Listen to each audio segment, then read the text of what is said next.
सब लोग उसे बुरा कहते थे कि वो अपने भाई से जलती है। आखिर में उन्होंने उसे एक घर के अंधेरे तहखाने में बंद कर दिया, जहाँ वो भूख और प्यास से मर गई। लेकिन जब उसने दोबारा आंखें खोली तो सब कुछ बदल चुका था। वो दोबारा जिंदा थी, और सिर्फ जिंदा ही नहीं बल्कि वक्त में पीछे आ चुकी थी। ये वही दिन था जब उसका पूरा खानदान इसराइल जाने के लिए तैयारी कर रहा था। इस बार ना वो रोई, ना वो चीखी, ना किसी को रोकने की कोशिश की। उसने सिर्फ हल्की सी मुस्कुराहट के साथ कहा, सफर मुबारक हो, उम्मीद है आप सब खैरियत से जाएंगे। उसके भाई जैक के लिए घर में जैसे ईद का सामान था।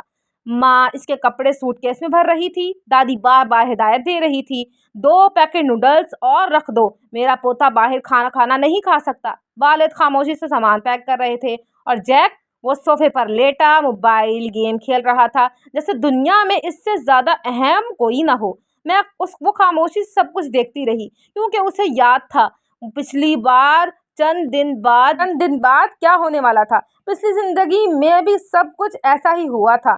इसराइल पहुंचने के बाद जंग शुरू हो गई थी, और फिर एक बम इनके होटल पर गिरा था।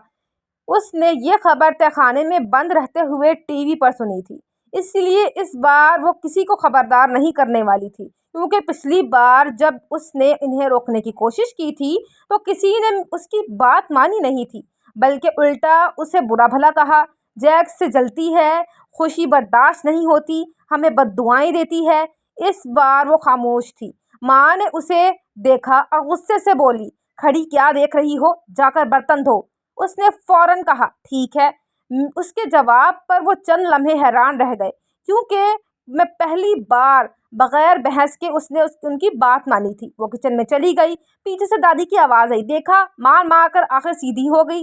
वालिद ने हुक्म दिया, बर्तन धोने के बाद कपड़े भी समेट लेना। भाई ने आवाज़ लगाई, मुझे पानी ला दो। फिर माँ बोली, और बाजार से सब्जी भी ले आना, जैक की पसंद का खाना बनाना है। ये सब उसके लिए नया नहीं था। वो बरसों से इसी घर की नौकरानी बनी हुई थी। घर का हर काम उसी से करवाया जाता था। खाना बनाना, कपड़े धोना, सफाई करना, और अगर ज़रा सी गलती हो जाती तो मार पड़ती थी। लेकिन आज उसके दिल में गुस्से की बजाय सिर्फ ठंडक थी। वो काम ख़त्म करके घर से निकली, मगर बाजार नहीं गई। वो सीधे एक इंश्योरेंस कंपनी के पास गई।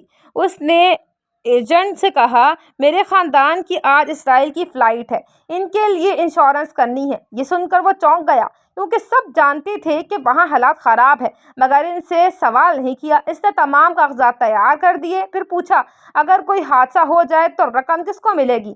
उसने बगैर एक लम्हा ज़ाया किए जवाब दिया, मेरा नाम लिख दें। पिछली ज़िंदगी में उसने उनकी वसीयत देखी थी। घर, पैसे, सब कुछ जैक के नाम था। उसके लिए कुछ नहीं था, इसलिए इस बार उसने अपने लिए सोचा। उसने इंश्योरेंस की रकम अदा की और घर वापस आ गई। जब वो पहुंची तो टैक्सी दरवाजे पर खड़ी थी। सब लोग सामान गाड़ी में रख रहे थे, सूटकेस, बैग, खाने, पैसे की पहनने की चीज़ें, नए जूते, खिलौने, जैसे वो हमेशा के लिए जा रहे हों। माँ उसे देखते ही चिल्लाई, कहाँ मर गई थी, खाना तक नहीं बनाया। वो खामोश रही। वालिद ने दिखावे के लिए कहा, लूसी, तुम भी हमारे साथ चलो। उसने गाड़ी के अंदर देखा, तमाम सीट्स भरी हुई थी। उसके लिए कहीं जगह नहीं थी। वो जानती थी कि यह सिर्फ दिखावे की बात है। उसने आहिस्ता से कहा, आप लोग जाएं, अच्छा सफ़र हो। चंद सेकंड बाद गाड़ी रवाना हो गई। किसी ने मुड़कर भी नहीं देखा। वो सड़क पर खड़ी उन्हें जाता देख रही थी, और होंठों पर एक हल्की सी मुस्कुराहट थी, क्योंकि उसे मालूम था असल कहानी अब शुरू होने वाली है।